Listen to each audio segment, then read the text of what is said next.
Can we take our time to appreciate this Chinese fried rice looking at you on your screen? This was a recipe I made for my daughter's school lunch, and I thought to share with you guys this recipe of Chinese fried rice served with cut up chicken breasts. If you're interested in this recipe, definitely keep watching.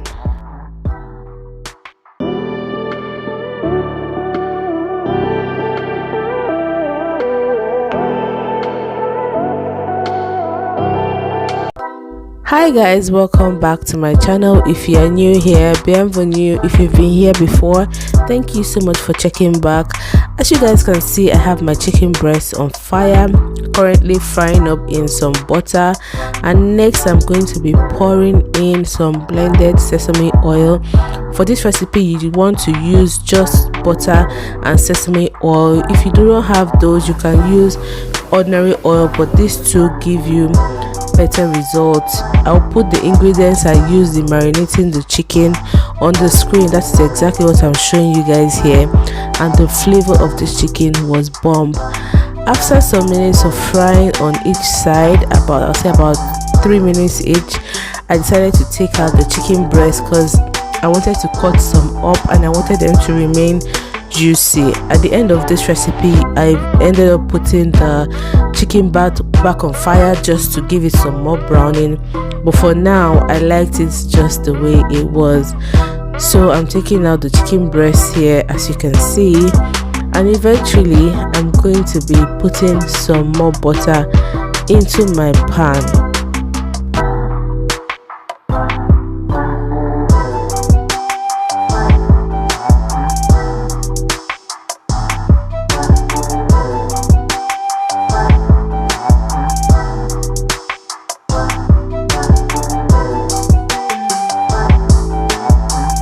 So in that same pan, I'm going to be adding a little more butter. You guys, the flavor that butter gives this recipe cannot be overestimated.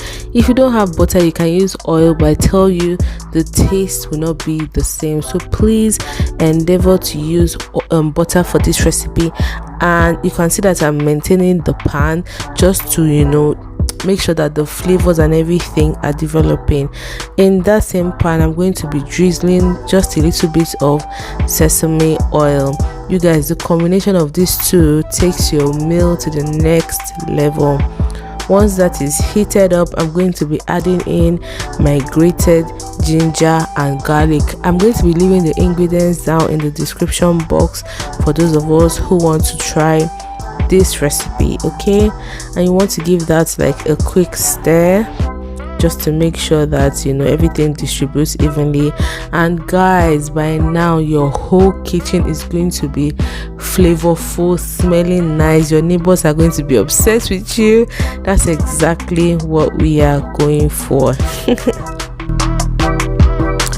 So afterwards, I'm going to be adding in my onions, and I'll allow that to marinate to fry for a bit, just to loosen it up and give it a little browning on the exterior.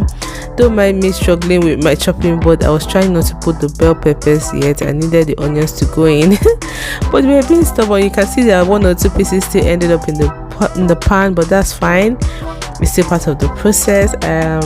I've given it quick stirs here. As you can see, I did not use too much oil just because I am more health conscious now.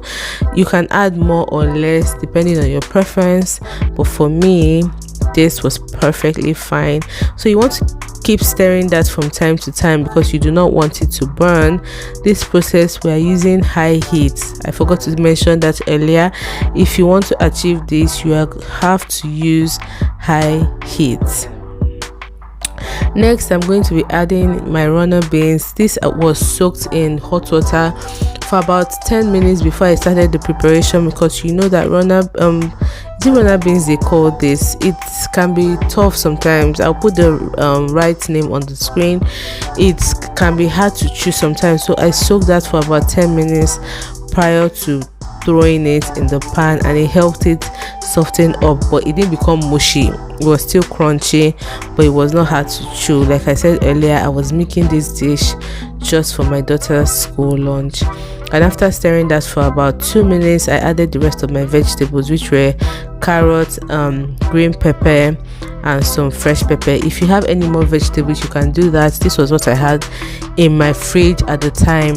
The beautiful thing about this fried rice recipe is that there is no hard and fast rule for the vegetables you can use. You can throw in some cabbage, you can use some mushrooms, lettuce, whatever vegetables you have, other types of bell peppers, but this was what I had at the time and it worked perfectly for me. Remember when I said I wanted to chop off some of the chicken breasts earlier? These are the ones I chopped up, and you can see how white they are looking, very juicy, very soft, and so flavorful. So I added that back into the pot and gave it a quick stir. Sorry, I was adjusting my camera here. You guys, vlogging while cooking is not the easiest thing, but I just had to do this for you guys, and yeah, I'm happy I did. So yeah, I'm giving it quick stirs. Remember, you need to stir your food from time to time, because like I said, this cooking process is done on high heat just to enhance the flavors. It's a quick meal, so you need the heat to be high enough to distribute evenly. I added a bit of white pepper here. If you do not have white pepper, that's fine, but this also elevates the flavor of the food. If you have black pepper, you can use that, but I personally prefer white pepper. And I do not really have the measurement for you guys. I've told you guys before on this channel, my cooking is just like how our grandmothers used to cook back in the day. My ingredients, how I put them is I listen to the ancestors. When they tell me it's enough, I stop. Okay. So I don't really have the exact measurements, but you can just, you know, use your eye to gauge it and you know when it's enough. You guys, I discovered that my oyster sauce had finished, and even eventually I found out that I had no soy sauce, but you see that later. But I used a substitute, which you guys will see soon. I ended up putting some chili sauce. It was sweet chili sauce, and this added so much flavor to this meal. I added a little more drizzle of sesame oil because I discovered that the one I had put before wasn't enough. The ancestors told me to put more, of which I did. And lastly, I'm going to be throwing in Knorr seasoning cubes. Usually I don't use seasoning cubes for this recipe, but last minute I found out that my soy sauce had finished and the bottle was still kept back in the pantry. So when I was going shopping for this, I bought, and I saw that, I thought I had soy sauce, but upon commencing this cooking, I realized I didn't. But I didn't allow that stop me. I just swapped it out for just one Knorr seasoning cube. I just, you know, there are usually two in the pack. I used just one out of it, and that was it. I didn't even end up adding salt to this meal because the seasoning was just enough. And this is my white rice that I'm going to be using. Remember, you are going to be using boiled white rice. You don't want to use parboiled. Like, this rice is fully cooked, and the trick to making very delicious and non-sticky fried rice, Chinese fried rice to be precise, is before you start this cooking process, ensure that your rice is cold. So probably you put it in the freezer for a while before you cook, or you put it in the fridge overnight just before you cook. So today was a Sunday, and on that Sunday we had rice and ofaku, that's banga, and I wanted to make Chinese rice for my daughter to take to school the next morning. So what I did was, after boiling the rice in the morning, I ended up scooping some and putting it in the freezer. So this was early in the afternoon, just after church, after having lunch. I brought it out of the freezer and I put it right into my mix, and you have to keep stirring, guys. Keep stirring, mix, and you can see the beautiful coloring on this fried rice. Usually if I had put the soy sauce, it would have had more color, but because I ran out of soy sauce, this was what I came up with. But it was banging, you guys. I had to restrain myself from not eating this, which I did. So to finish up this meal, I added some parsley flakes. This is so yummy when you want to make any stir fry dish. Parsley is a must have. You put it in your pasta, put it in your chicken, anything that you want to stir fry. It just gives it such a unique taste, and I love it so much. So yeah, guys, to finish up, I added my spring rolls, I said spring rolls. Spring onions, you guys. I added my spring onion, and that's really all there is to this dish. My dish is practically done. I just stirred that for a couple of seconds and I put off the fire. Usually I'm the kind of cook that once I put in my vegetables at the end of the meal, I don't like it to stay too long on heat. I just end up putting out the fire because the heat that is still in the pot will end up cooking the vegetables. I don't like my vegetables soggy at all. So yeah, that is my fried rice recipe. Very quick, very delicious. This helps when you have leftover white rice in your fridge and you don't know what to do with it. You can just throw in everything in the pot and it ends up being very delicious. So look at how yummy this fried rice looks. I was filming with my extractor light, so it looks kind of yellowish, but I'm still going to be showing. I was trying to adjust the light here, as you can see, but I'll still show you guys how it looked in natural light, so you see what the fried rice should look like, bearing in mind that with soy sauce it would have a bit more coloring to it. So yes, the finished look. As you can see, I told you guys I put the chicken back on the pan off camera and gave it some more browning. So this is it. I just decided to serve it on a plate, not like I was eating it, just for you guys to see what it looks like. And on this particular day the weather was horrible and I was struggling with my lights, but I decided I was going to film this beautiful video for you guys. So if you guys are going to be trying this recipe, please let me know in the comment section. I would really like to get your feedback, and if you have your Chinese rice recipe, please endeavor to share in the comment section so that we can learn from each other. So yeah, look at how I serve this. Obviously if I was going to serve this, I won't serve this with this much chicken, but just for it to be aesthetically pleasing, I decided to share it with you guys.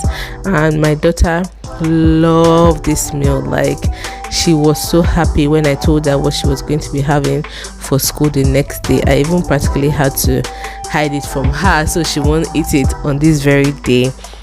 Like I said, it was meant for the next day, which was Monday, for her school lunch.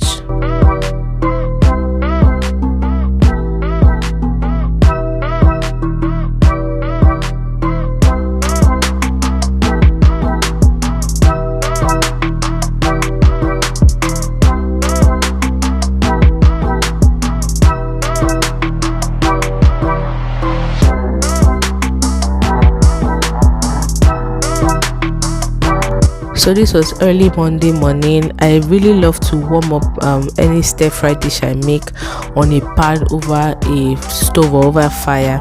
I don't like using microwave for it because I find out that the texture is never the same, so I prefer doing it on the pan.